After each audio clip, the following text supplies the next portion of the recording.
and give it about 20 seconds. And then I can close the internet so at least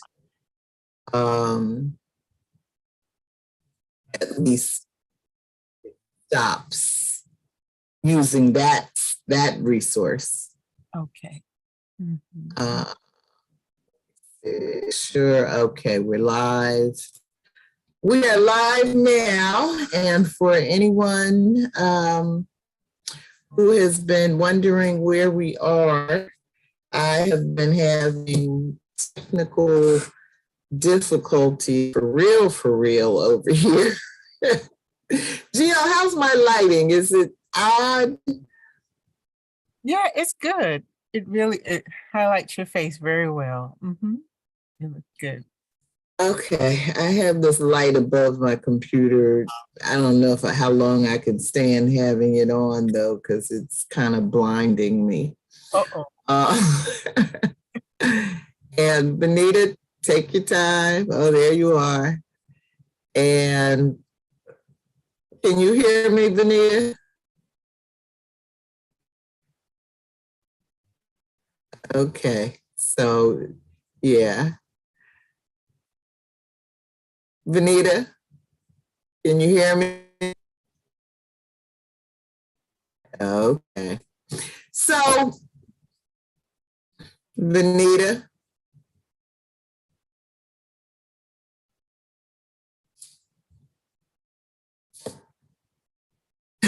Oh.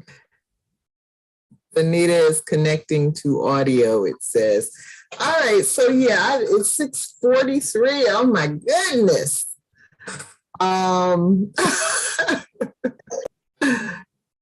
Venita. Hello. Hey. Hey. We are just getting started. You did not miss a thing except all of the technical problems that I was having. So I was just saying, in case there's anyone who might have been there 45 minutes ago waiting for us to start on YouTube, that's the issue. We've been having technical problems. So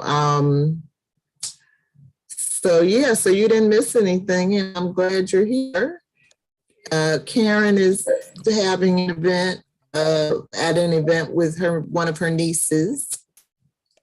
So once again, it's us, but she did make it home safely from her trip. So that's good. So why don't we get started and, still stop about 7:30. Because now, of course, I've exhausted myself with the technical problems. I was telling Gio, I really might be over this. No. That's okay too. Oh no. I'm Michelle Odom calling in from New York. I'm Georgette Moses, and I'm joining you guys from Columbia, South Carolina. And I'm Venita Walker, and I'm joining you from Cromwell, Connecticut. Hey, and we're up to chapter 2 of our book, The Disordered Cosmos, A Journey into Dark Matter, Spacetime, and Dreams Deferred by Dr. Chanda Prescod-Weinstein. And chapter 2 is called Dark Matter Isn't Dark. Dark Matter Isn't Dark. So I did good. I didn't do any agenda. I didn't write any questions. I did write a small, short summary. I guess I'll read that. A short summary because I like to have it as part of the invitation. And Let me try to share the screen. Share screen.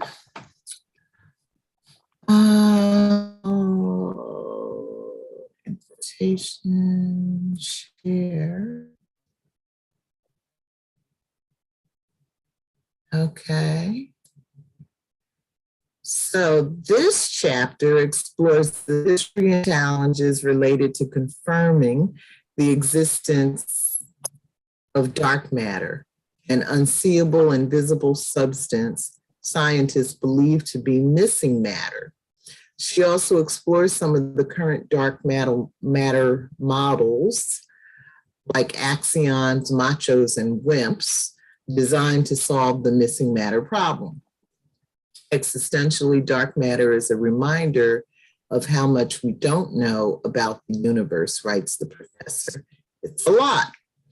Most cosmologists and particle physicists think 80% of the matter in the universe is what has come to be known as dark matter.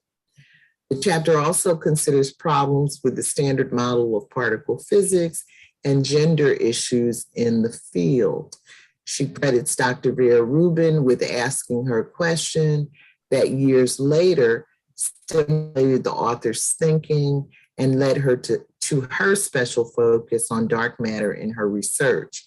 We never know where interesting ideals will come from, Prescod-Weinstein concludes. And Geo just posted some links in our private group. Did you post them on the public page, Gio? No, I didn't get a chance to. So. Okay. So you want to tell us about those links? So I posted a link about the Chinese American physicist, and I hope I don't murder her name, Shin Xiong Wu. And she, her discovery. By me. And her discovery, oh my goodness, I'm trying to blank, this is terrible. Led to, well, she was also involved in, her research was involved in the Manhattan Project, which we never hear about her. We always hear about that other guy. Right? Mm-hmm. Oh, and let me see. I had, let's see. Oh, Jocelyn Bell Burnell, who she discovered, she was the first person to discover, what are these?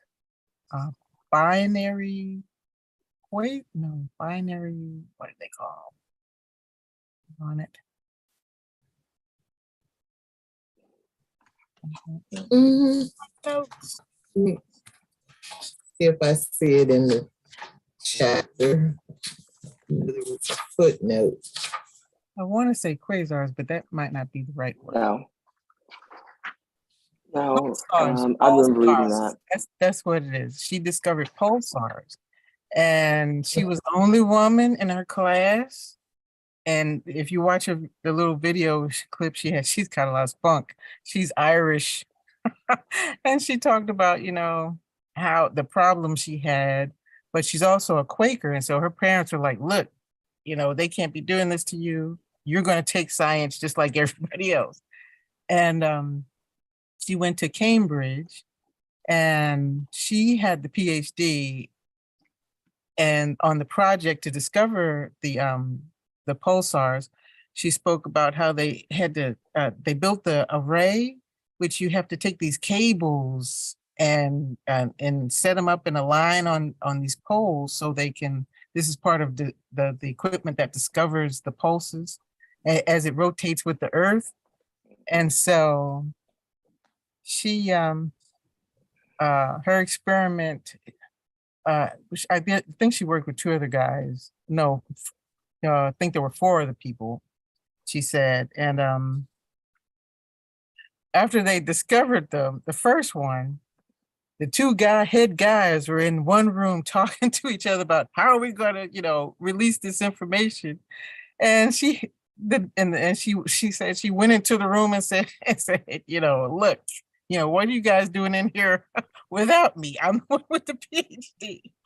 And he said, no, we don't. And they decided the only way to have people believe that this was a valid discovery was you had to find a second one. And she did. And then, unfortunately, her colleague got the prize, and not she, which was quite, par for the course, Well, on page, thank you for that. On page 35, the bottom of page 30, is everybody working with the hard copy of the book? Yeah. No, I'm working with Kindle. Mm-hmm. Okay. And what do you have, Venita? Hard copy. Okay, so the bottom of 35, there's a footnote. It importantly, parity symmetry is not always conserved on its own either. In 1956, Chinese-American nuclear physicist Qian Wu established that parity is not conserved in particle interactions governed by the weak force. Two theorists, Sung-Dao Lee and Chen-Ning Yang, won the Nobel Prize for this idea because their work predicted this outcome. Wu did not have her essential experimental work recognized with a prize until 2 decades later when she was awarded the first Wolf Prize. So yeah, the gender disparities are part of what she's getting at in this chapter. Yeah. So who knows how many, women there really are or have been in science, because, we just haven't always heard about them. Or it may take decades or centuries to find out, the truth. Venita and I were having a conversation last night about, being rendered invisible, and we just have so many ways of doing that to people. It's really, it's tragic, it's sad, it's, and this phase that we're in now where, we're banning books. And, I keep saying we're going to be banning reading pretty soon, because it's not like we haven't done it before. Because there's just seem to be, all of these reasons that come up over the centuries for why you want to keep people, young and dumb, and it works. It works for oppressors. So, no matter how far we think we've come, who was that cigarette commercial back in the 70s? Come a long way, baby. Come a long way, baby. Not long enough. No. Right. And even within, professional circles like this, where you might imagine that people are, more progressive, more advanced, more, just committed to truth. Apparently not. Yeah. Everybody brings their baggage with them.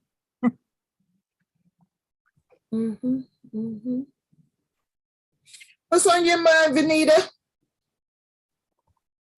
I'm just chilling.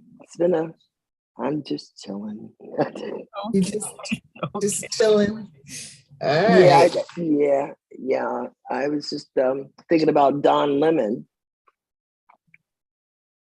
being fired from CNN.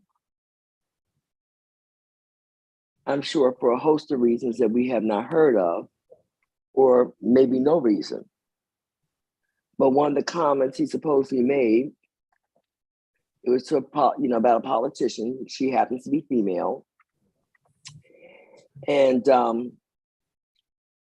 the other journalists that were hosting the show that night, he made an off-color remark, and I don't think that's the only reason. That's the reason why he was fired, because we're in the Trump era, and that was just light. You use no profanity, and but he was saying that she was running for office, and by the time a woman gets 40 years old, she's middle-aged.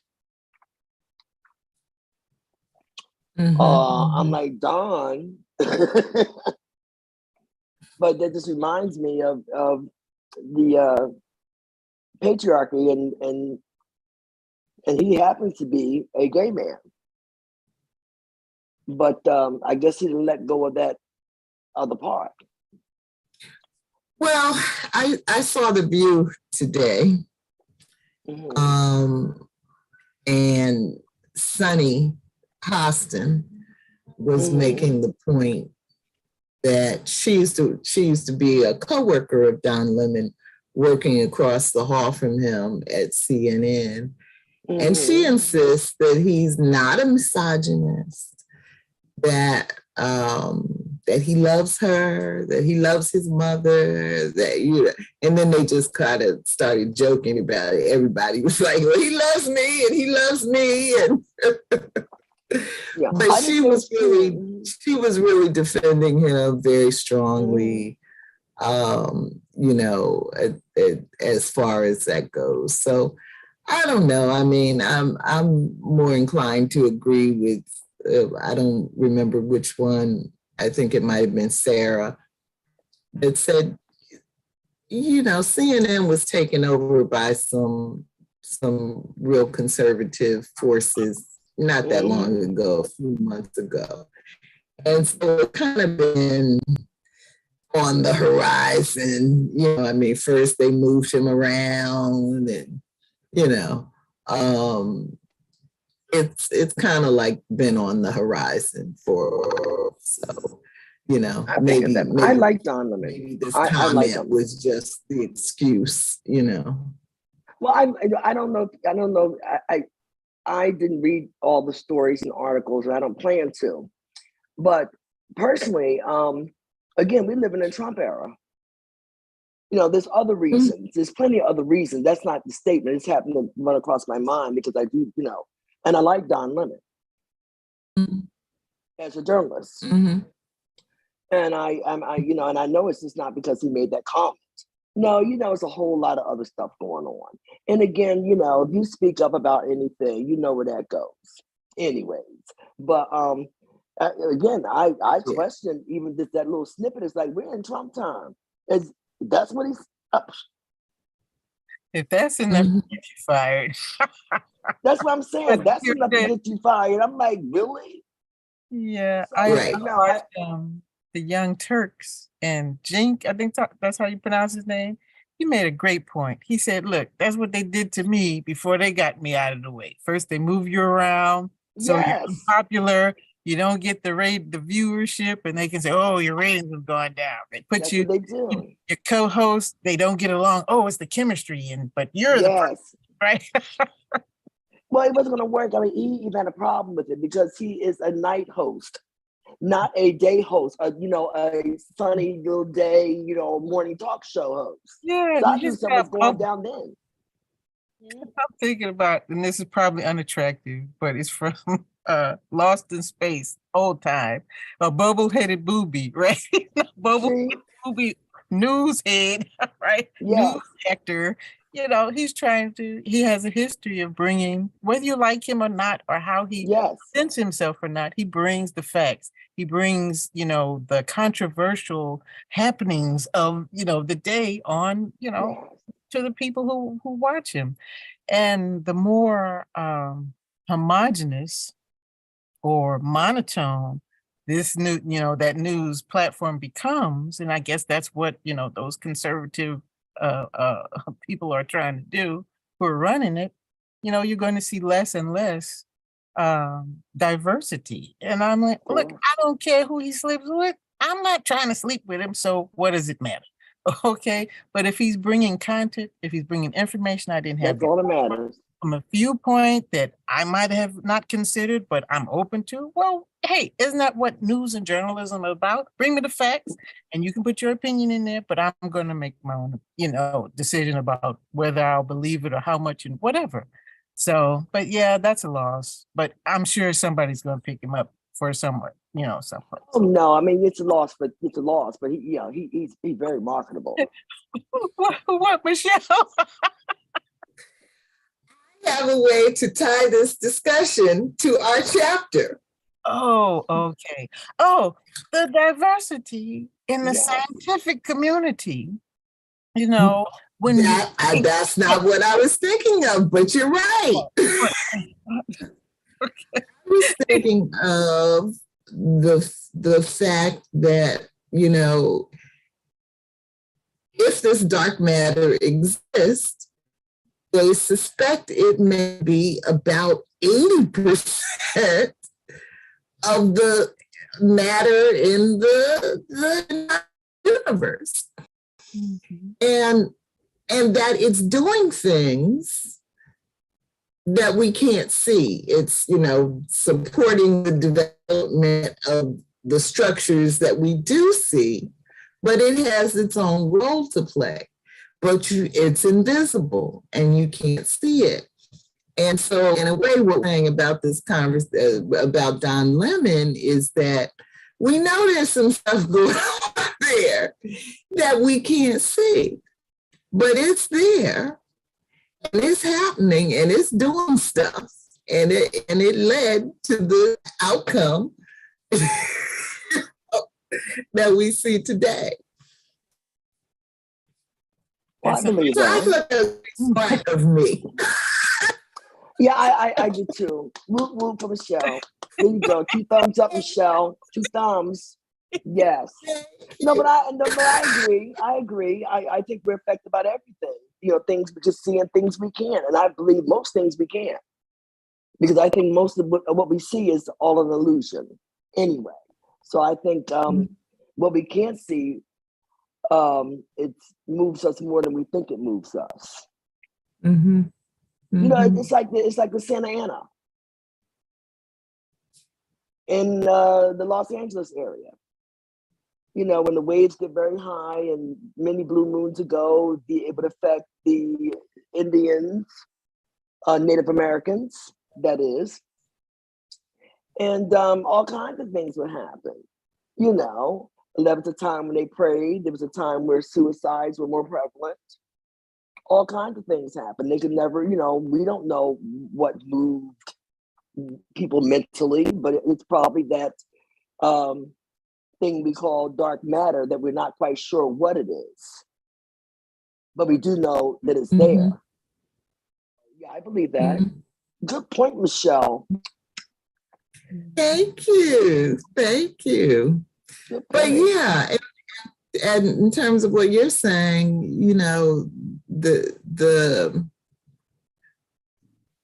it's always seemed clear to me that there were a lot of things going on, have always been a lot of things going on that humans don't understand. I mean, imagine, what it must have felt like 100,000 or more years ago to see an earthquake, to experience an earthquake, or to see, lava bubbling up out of a volcano, or just to experience rain. and humans have always, had this tendency to, what it looks like to me, to give meaning to explain, in some way, what we're experiencing.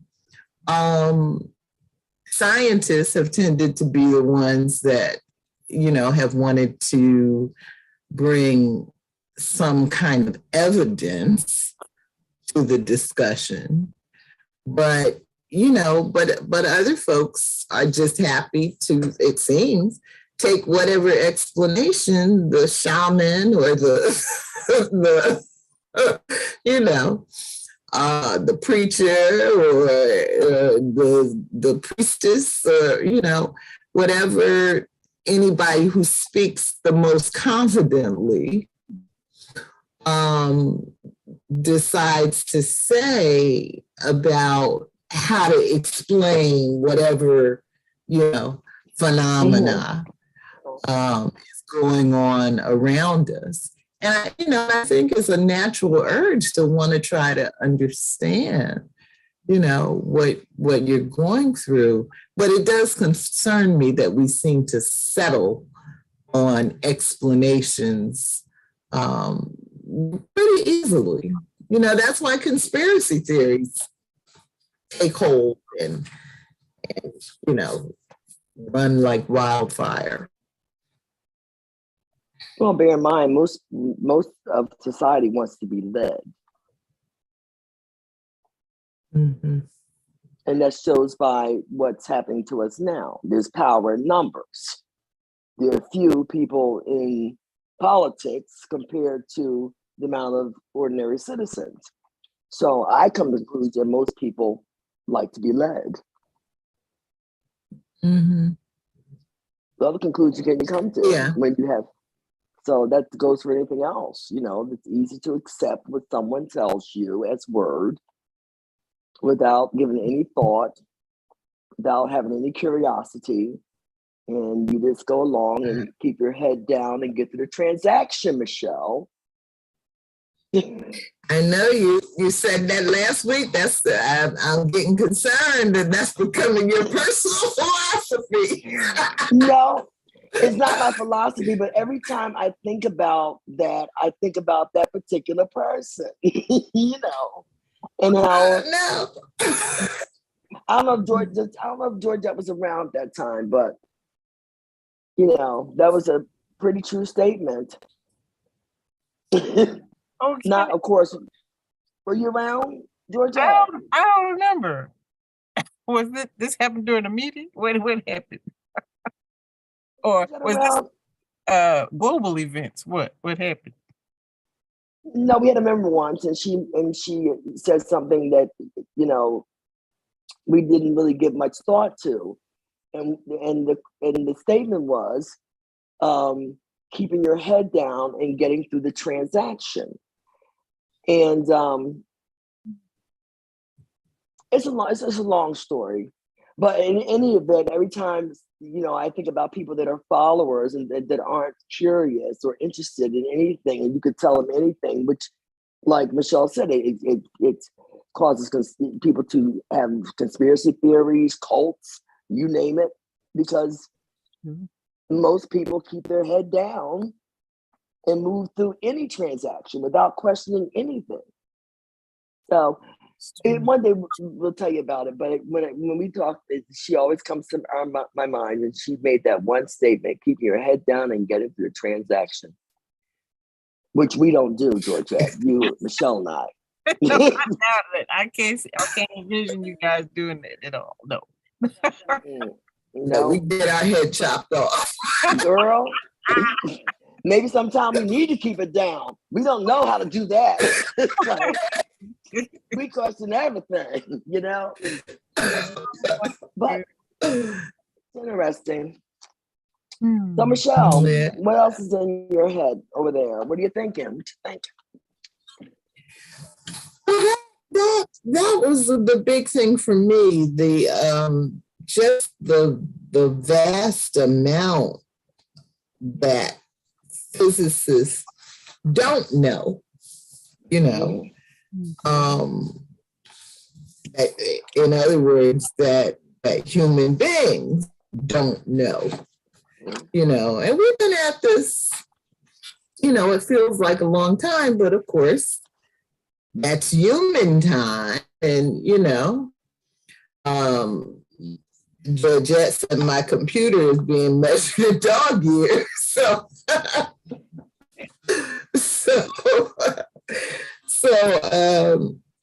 you know, so I'm just saying from the perspective of time, you know, we really haven't been, you know, God's time, you know, we really haven't been on the planet that long. We really haven't been learning that long. But from the perspective of human time, you know, it feels like we've been at this a long time. A lot of really, really smart people have been working really hard to try to understand this universe that we're in. And it just, you know, it just feels like there's way more that we don't know than we do know. And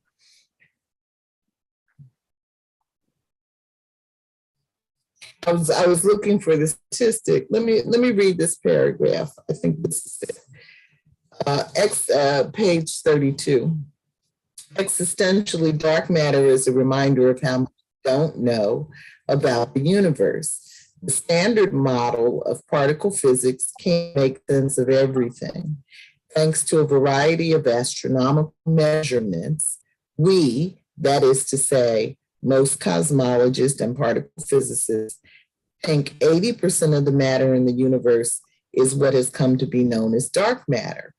Our current understanding of the universe suggests that the constituents of everything we have ever seen, the very stuff that we are made of, only makes up about 20% of the matter in the universe. The rest is dark matter. And if, like Einstein taught us to do, we expand our definition of matter to include energy, the composition breakdown becomes even more bleak. 5% standard model matter, 25% dark matter, whatever that is, and 70% dark energy. It turns out that the standard model is not all that in the end. It may, in fact, only explain 5% of the matter energy content in the universe. In other words, baryons, the standard model, the everyday stuff. Yeah. Yeah. That's pretty stunning to me. Not surprising. You know, I mean, you know, if you just look at human behavior, especially the state of crazy that we seem to be in these days, oh, clearly we're missing some links.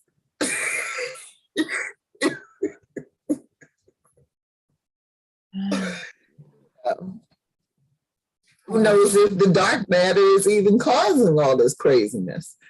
You know, we don't know.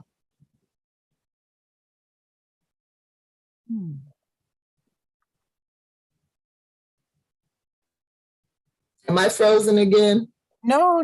We're just thinking thoughts over here. Okay. So one thing I got from this chapter was that so science is based, you know, at its basis level on mathematics, right? Something that's linear thinking. But what's required here is something that's non-linear thinking. And the physicists, like this Venn diagram? yeah, thing, that crazy thing that looks like an abstract drawing. Okay, I didn't even look hard at it. Okay, I didn't want to get a headache. Okay. I mean, if there's so much non-identified, and then I think she mentions that dark matter doesn't have to even be matter at all, but this is true. some kind of what'd she say?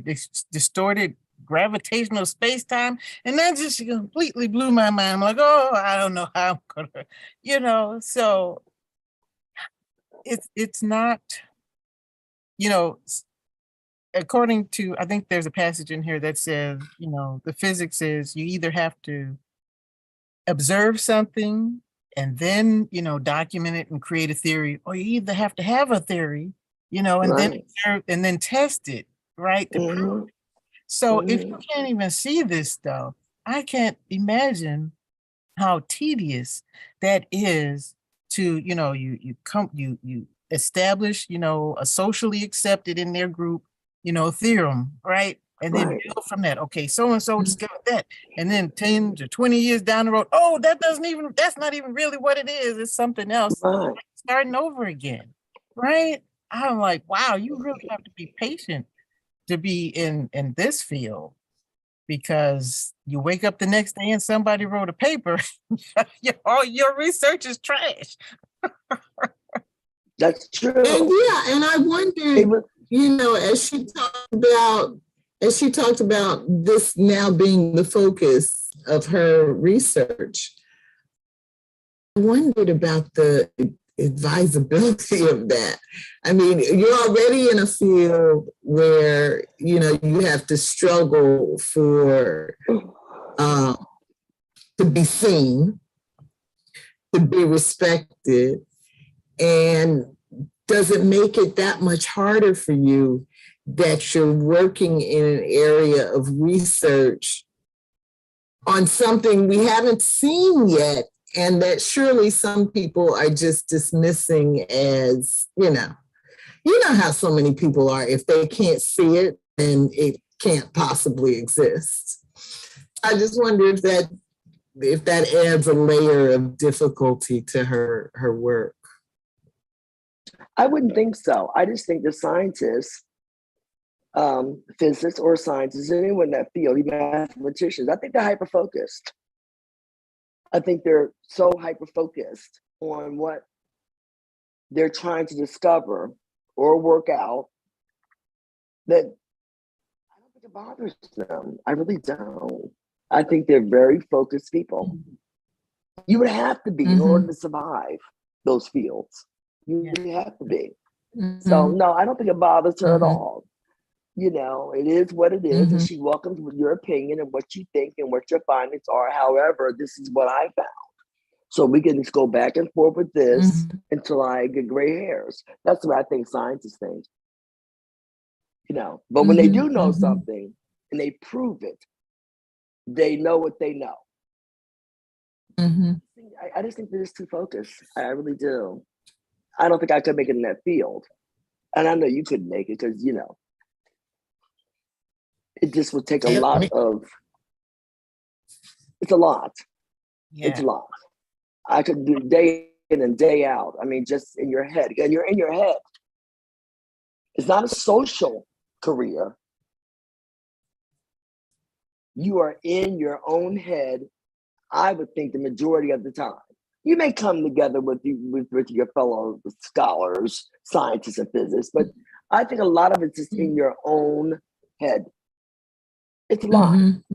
And they pretty much, I think they block everything out. She strikes me as a really interesting personality.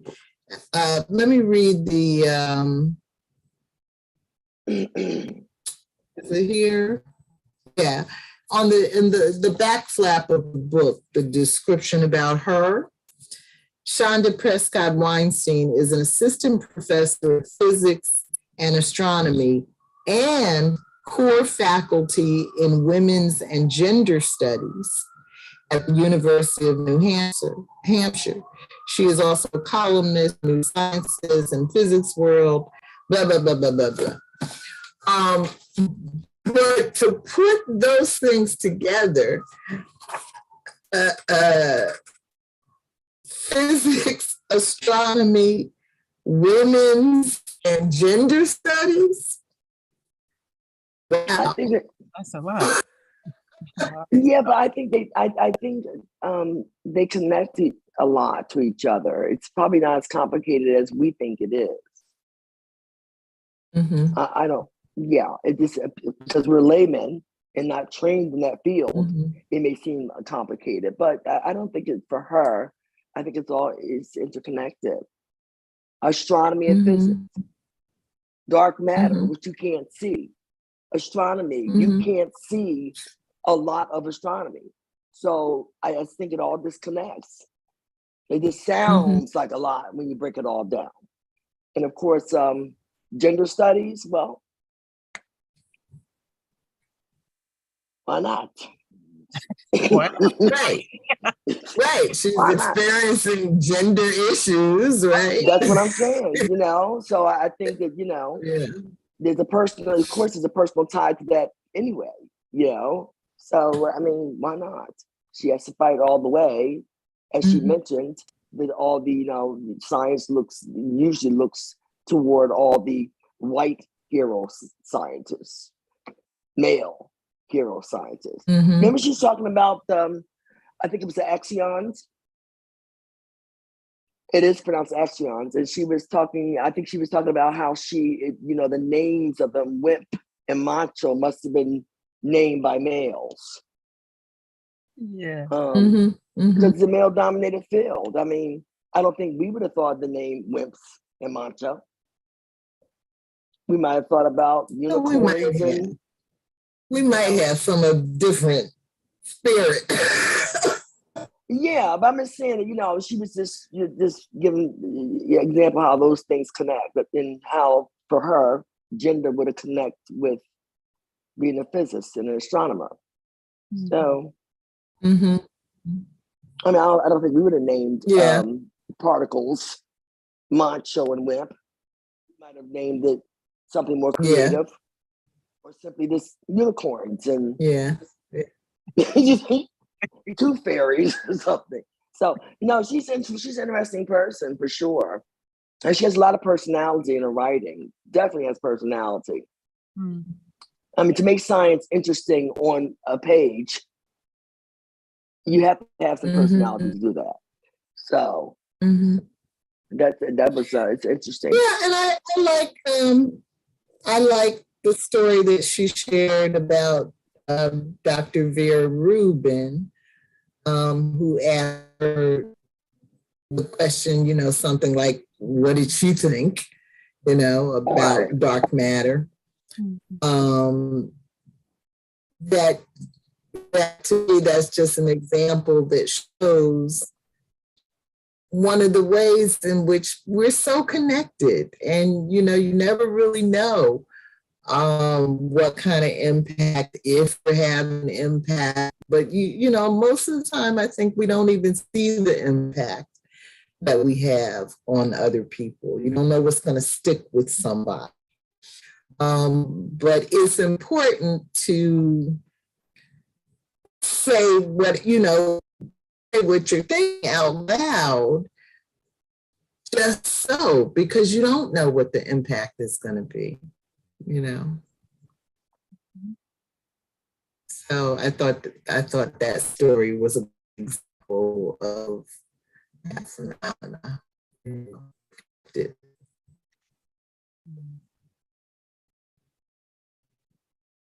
Yeah.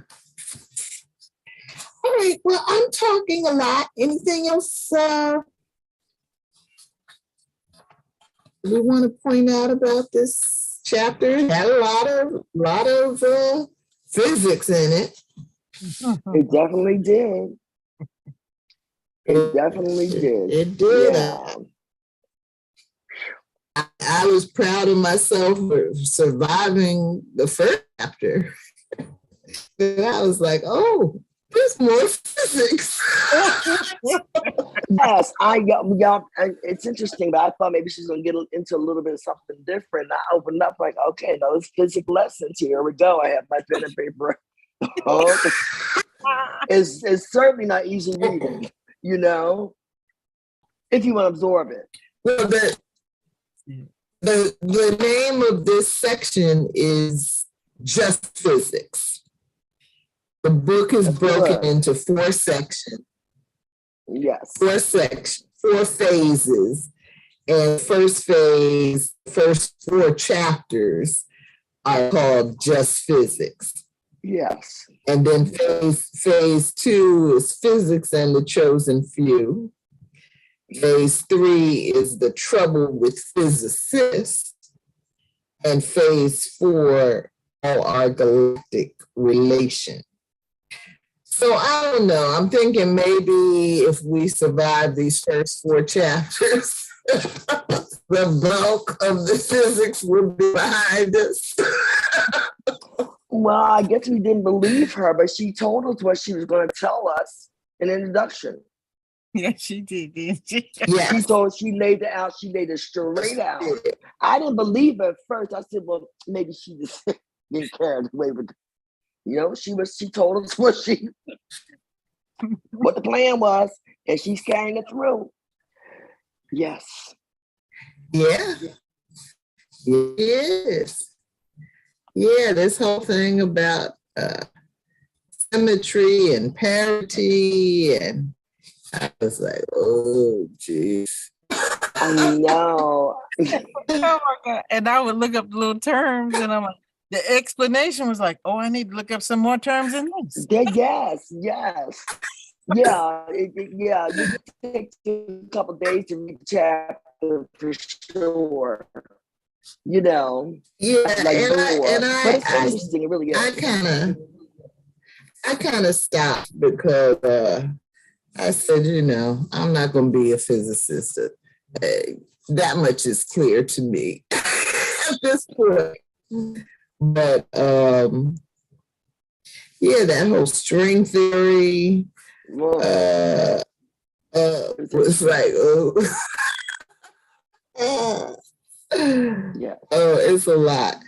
I mean, I think that if one were going into physics, there might be a prerequisite to this book. But since I don't think any of us are going into physics, then I don't think we have to work so hard trying to learn all this terminology. But we weren't trying to learn it, just trying to understand it. What she's doing is breaking down the basic model. Mm-hmm. It seems pretty easy to her, but it's just micro to me. But yeah, that's all she's doing is breaking down that basic model. If you look at it, that's all it is.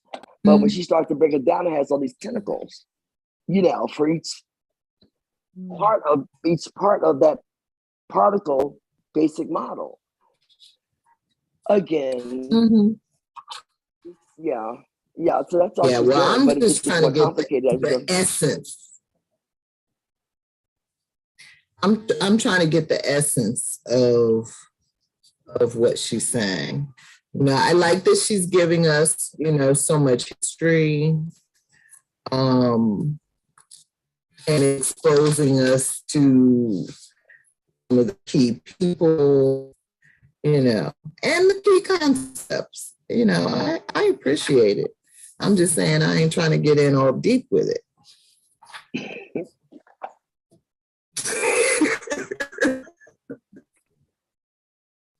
Not in this again. That's okay. But we're familiar with the terminology. Right. Somebody say axion, we're like, what? Yeah, I know what that. Yeah, something like that. It's 7:30, but I was saying to Gio before you got here, I was having all these technical problems. But you know, I mean, I do a decent job with computers, but there's never really been a subject that I'm not a specialist. I am the quintessential generalist. I really like knowing a little bit about a lot of things. There's never been one thing that I just wanted to know every single thing about it. That process bores me. And I have been forced, because of the work that I've done, to learn more about computers than I ever really wanted to know. When I started college in 1977, they were saying then that computers are the next big thing on the horizon. You need to learn, you need to go into computer science. I didn't want to, and I didn't. But the work that I've done has forced me to learn more about computers, and I'm smart enough, when I put my mind to something, I tend to do it pretty well. But that doesn't mean I like it. That doesn't mean I want to go all deep into it, and that's just who I am. So I was saying to Gio, I really feel like I'm getting to the point with this computer thing, because the technical problem that I was having was something that Zoom changed, in the 6 months that we're off air. And so I haven't really learned the new process yet. And I was just saying, I'm just kind of getting tired of learning new shit every time one of these app developers decides, it's time for them to change the game. I kind of enjoyed the time we were off. I barely touched my computer. There's never a period that long in my life when I have not touched a computer. But it was kind of peaceful, kind of nice. So, I don't know how many more live streaming book groups I have in me, But I'm going to try. Did I freeze again? Yes. Daggone it. All right. Can you hear me? Yes. Mm-hmm. Yes. Okay. Well, why don't we call it a night?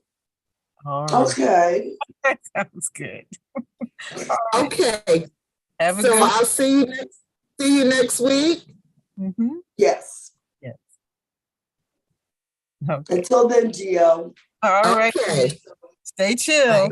So, All right.